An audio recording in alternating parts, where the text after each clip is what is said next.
Purnendu, can we start? Just 1 second, sir. Okay.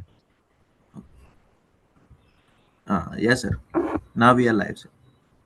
Okay, Ajay, you can proceed. Okay, yes. Good morning to one and all.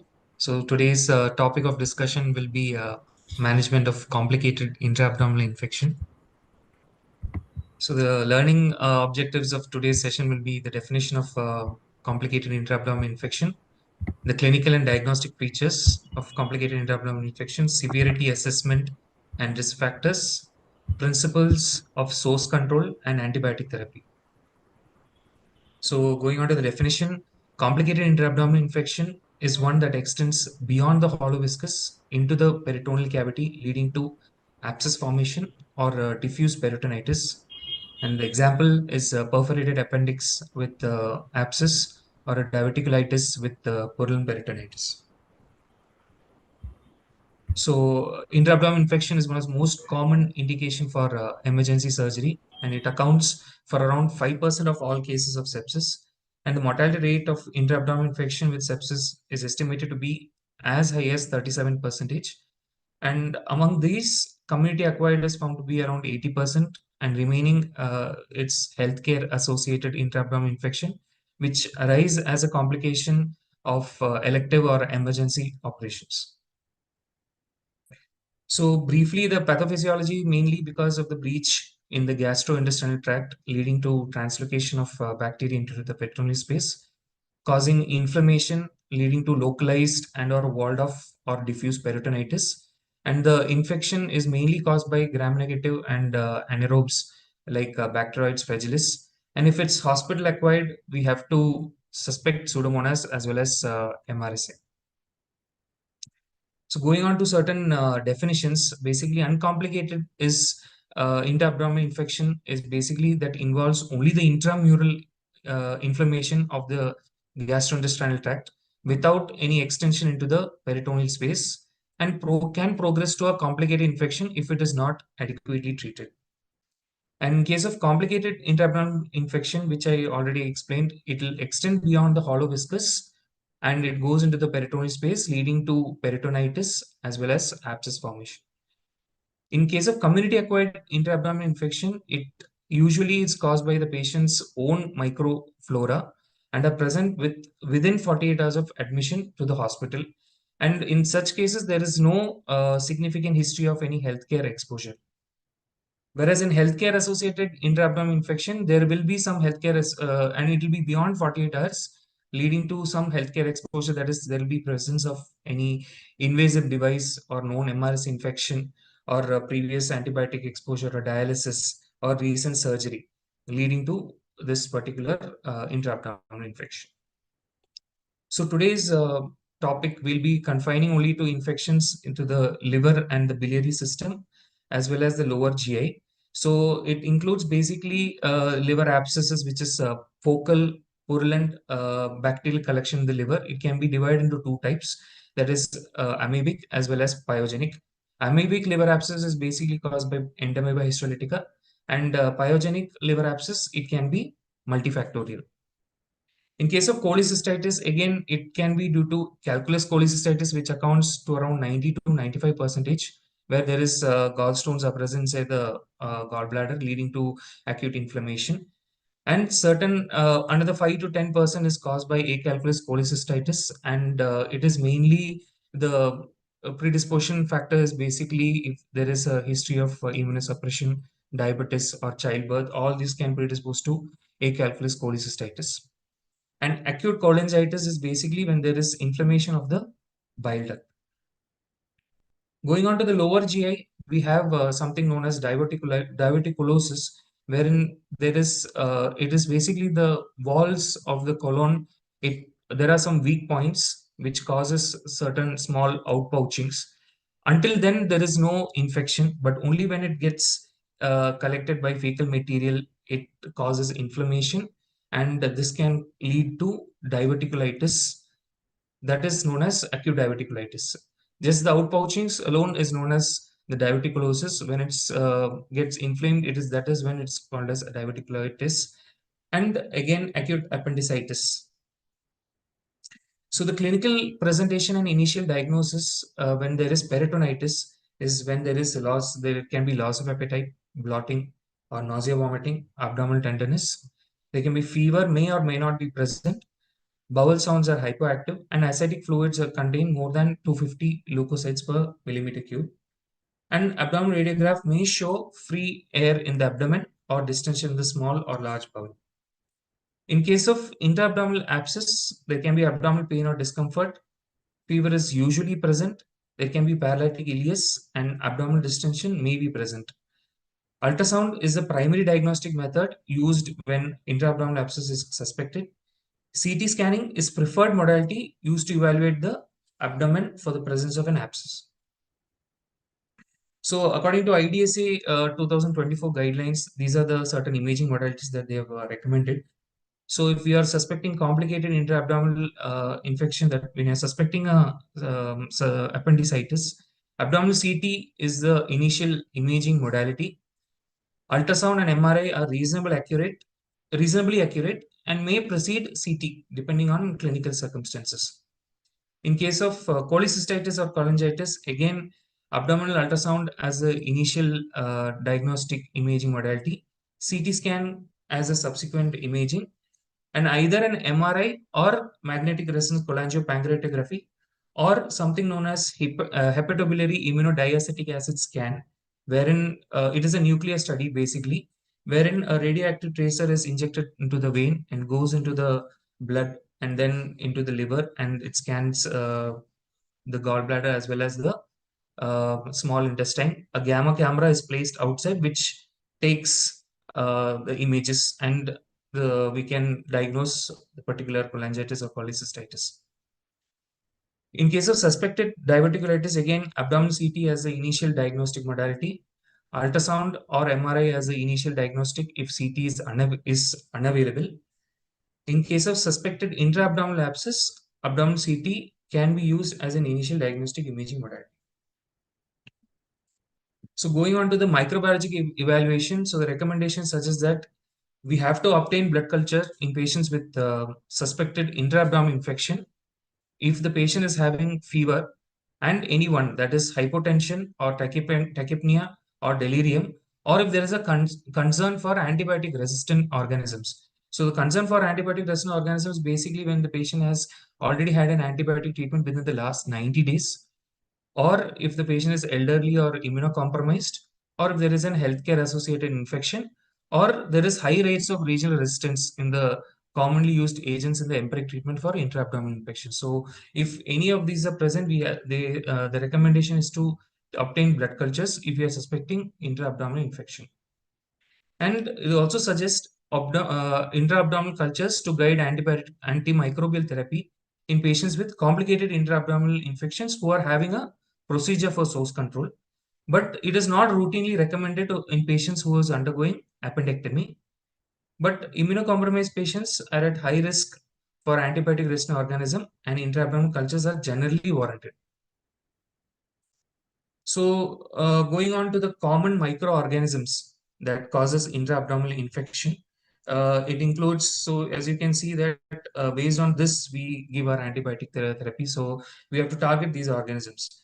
So you can see among these are the intra-abdominal infections. So we have a gram-negative, gram-positive, as well as anaerobic coverage is required. So if you see in the gram-negative, most of them, among all, there is E. coli as well as Klebsiella. So only in the case of peritoneal, primary peritonitis in peritoneal diabetes, we have to consider giving Pseudomonas aeruginosa as a cover also.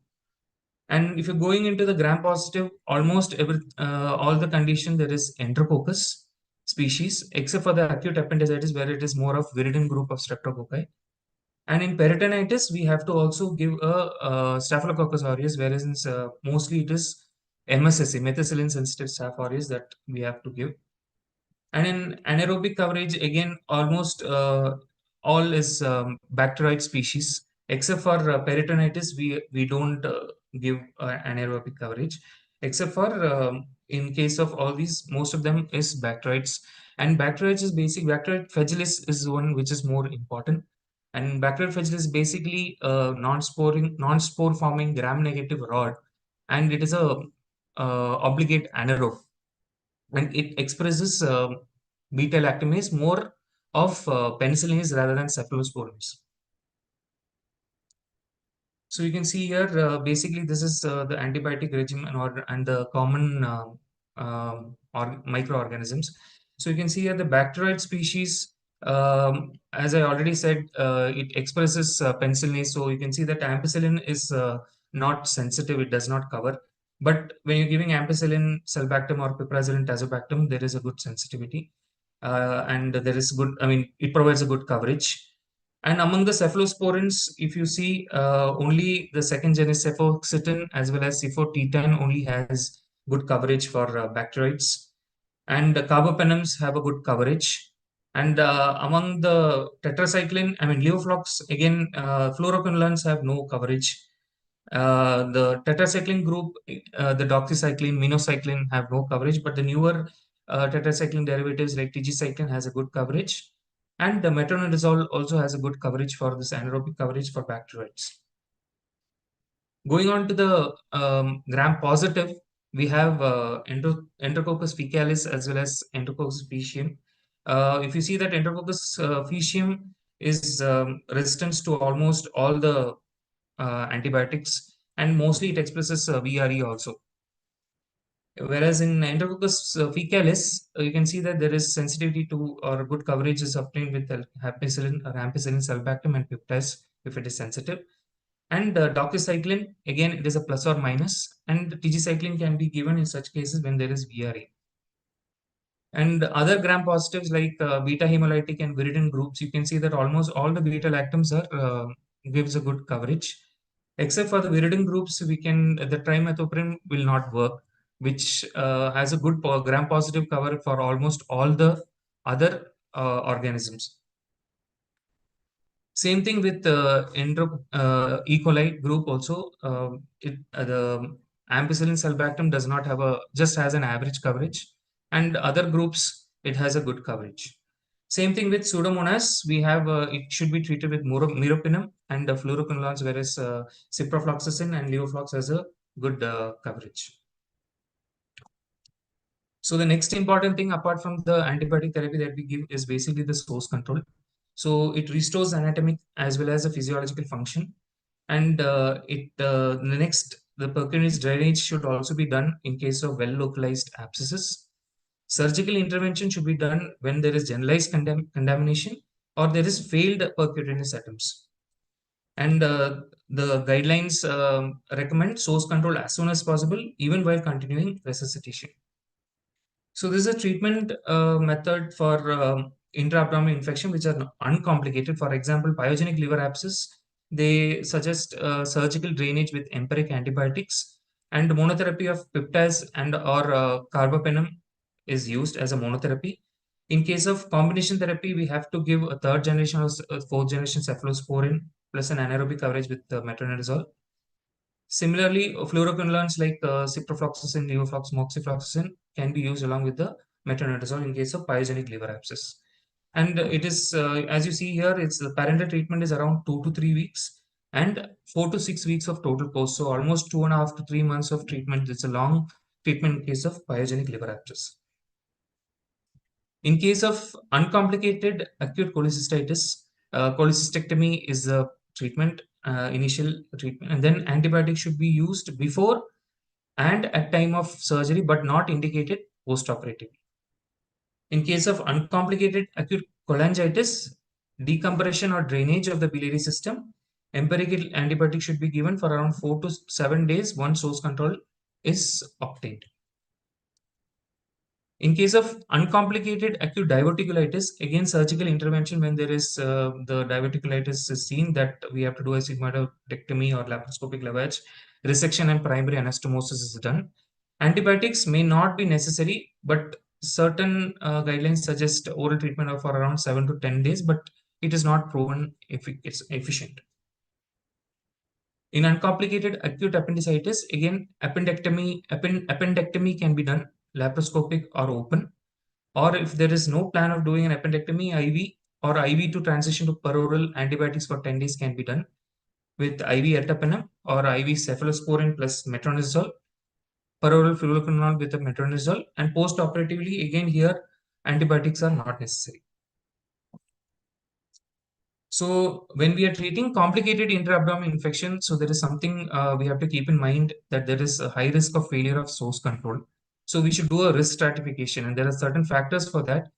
And this include when there is a delay in the intervention for more than 24 hours, then there is a high severity of illness when there is an Apache 2 score of more than 15, or advanced age of 70 years, when the patient is immunocompromised, when the patient is having multiple comorbidities, low level of albumin or poor nutritional status, and when there is a degree of peritoneal involvement or there is diffuse peritonitis, and inability to achieve adequate debridement or control of drainage, and if there is a presence of malignancy. So if any of these is present, that means the patient has a high risk of failure of source control. So based on the risk stratification, again, the treatment for complicated intra-abdominal infection will also vary. So in case of extrabiliary, again, it's divided into mild to moderate and high risk or severe. So again, based on the risk stratification, if at all the patient falls into the high risk, we have to give a pseudomonal coverage. Whereas if there is no history of if there is no risk stratification, or the risk stratification is not much, so or not there, you need not give a pseudomonal coverage. So if it is a mild to moderate severity, we can give monotherapy with cefoxitin, ertapenem, or moxifloxacin, or tigecycline. Whereas in case of high risk or severe case, when you have to give a pseudomonal coverage, we have to give peptides or peropenem or imipenem, or doripenem as monotherapy. In case of combination therapy, we'll be giving a cephalosporin along with the metronidazole, like cefazolin and metronidazole in case of mild to moderate, or cefuroxime with metronidazole, or ceftriaxone with metronidazole can be given, or any fluoroquinolone with metronidazole is also can be given in case of mild to moderate severity in case of a extrabiliary complicated intra-abdominal infection. Whereas in high risk, we give cefepime with which has a pseudomonal coverage along with metronidazole, or ciprofloxacin. Any fluoroquinolones with metronidazole also can be used in case of high risk, or when you're suspecting high risk for failure of source control and extrabiliary complicated intra-abdominal infection. Going on to the biliary intra-abdominal complicated infections, something like this, complicated acute cholecystitis. Again, here we give if it's a mild to moderate, and whether we will not be giving a pseudomonal coverage, cefazolin or cefuroxime and ceftriaxone can be used as monotherapy. So basically, we need not cover anaerobes over here in if it is a mild to moderate severity complicated intra-abdominal infection. But if you are suspecting high risk, again here you have to give an anaerobic coverage as well as pseudomonal coverage also. But it is different in the case of a complicated acute cholangitis following bilioenteric anastomosis. So we hear whether if the patient it falls into the mild to moderate category or high risk category, here you give pseudomonal coverage as well as MRSA coverage should be given.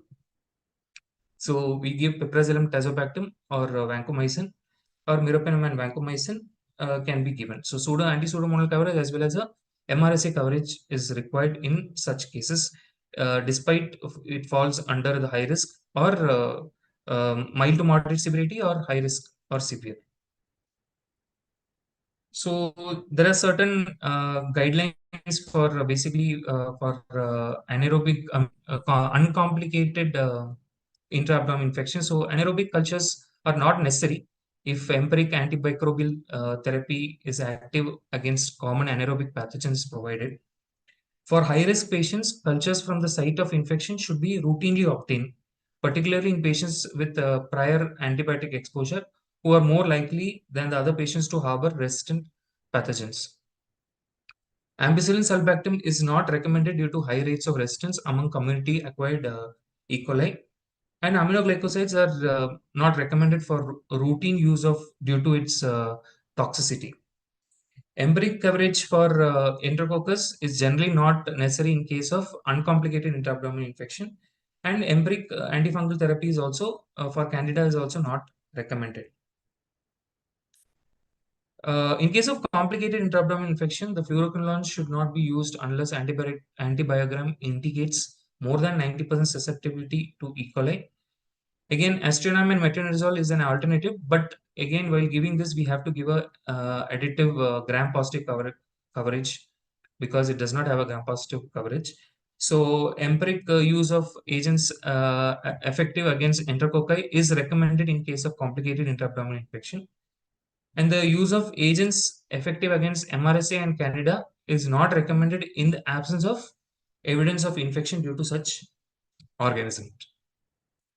Antimicrobial regimens should be adjusted according to culture and susceptibility reports to ensure activity against predominant pathogens isolated in the culture. So going on into the spontaneous bacterial peritonitis, again the diagnosis when there is polymicroneutrophils more than 250 cells per millimeter cube in the ascitic fluid.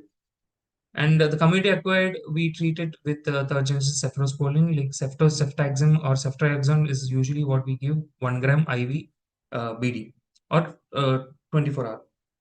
In healthcare associated spontaneous bacterial peritonitis, we have to use a local antibiogram. We give usually peptides, and if at all the patient has a prior MRSA, we have to add an vancomycin, or if there is a positive surveillance swab for MRSA. Daptomycin should be added if the patient had a prior VRE infection or positive surveillance swab for VRE. Meropenem plus vancomycin if current or recent exposure to peptides should be added. In case of critically ill SBP, we give a carbapenem-based therapy, and the total duration is around 5 to 7 days. So there's something called, there's something is for the prevention of SBP also. So primary SBP is basically when the patient has never had a SBP. So we give an antibiotic prophylaxis for SBP for patients with cirrhosis and UGA bleed. We give ceftriaxone 1 gram OD for almost maximum of 7 days. And even when the patient is having cirrhosis with low protein of the renal function or liver function, is liver failure is also present, then agents can also be used for primary prophylaxis, which includes ceftriaxone, trimethoprim, sulfamethoxazole, or ciprofloxacin can be used. If in case a patient has already had a previous SBP, we can give something known as secondary prevention of SBP, which can be given along with ciprofloxacin 500 mg, but here it's indefinitely used, and ciprofloxacin 750 mg per oral once weekly indefinitely can be used.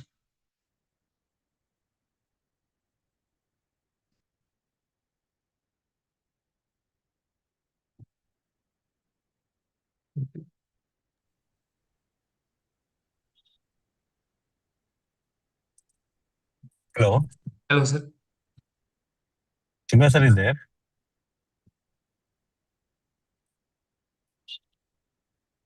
Hello. Hello. Hello. Ajay, can you hear me? Yes, I can hear you, sir. Yeah. Okay. Yeah, Sham, I'm here. Okay. Okay. Yeah. See, intra-abdominal infections, are one of the most complicated infections that you come across in intensive care. Yes, sir. Especially if you deal with a situation where the source control is not appropriate, and we keep seeing this happening in our day-to-day life from time to time. Now, Yes, in sir. such situations, it becomes very difficult to kind of keep a close track on a daily basis as what's happening, because unlike other organ infections where you do have certain bedside monitoring techniques. For example, if you have a pneumonia, you can easily monitor through an X-ray or through what's happening with a simple pulse oximeter, blood gas exchange. Majority of the time, intra-abdominal infections are predominantly seen from the perspective of what is happening with the clinical improvement, and many a time you may not have an easy access to quantify or to kind of have a very close idea about what's happening within the gut. Yes, sir. You also need to remember that GI tract is the largest source of your endotoxins. Okay, sir. So Yes, sir. even if there is not, even if you don't have an infection, if there is diffuse inflammation of your gastrointestinal tract or your GI system, then there could be significant endotoxemia, which can be a major cause for multi-organ failure. So I think, again, as you emphasize rightly, source control is extremely vital. Yes, sir. And the more you delay in identifying and correcting the source, the more difficult it will become to treat complicated intra-abdominal infections. Yes, sir. Srinivas, your thoughts? Yeah, I agree, Sham. Thing is, intra-abdominal infections into those within the peritoneum and those outside the peritoneum. Outside the peritoneum sometimes gives you a better outcome and better chances of reversing the pathology. Within the peritoneal infections sometimes give complications because if you cannot address the source in the first look surgery, subsequent surgeries become very challenging for the patient because by then they would have become toxic, they would have become hemodynamically unstable, acidotic. Also have to remember that these kind of infections also trigger a kind of a coagulation cascade, which is a combination of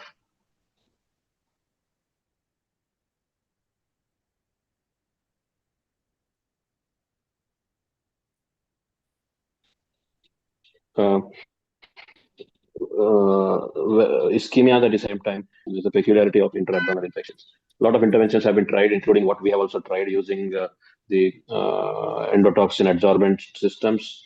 There is mixed evidence, some re-emergence of evidence that it could work, but still nothing better than correct source control and the early appropriate antimicrobial therapy. Sham? Okay. Thank you, Ajay. Thank you, sir. It was very, very crisp and to the point presentation. Yes, sir. Thank you, sir. Thank you, and thank you, everybody. I hope you all had a great Republic Day celebrations. And if you have any questions, queries, if you have any doubts, please write to us. We'll get back with the responses.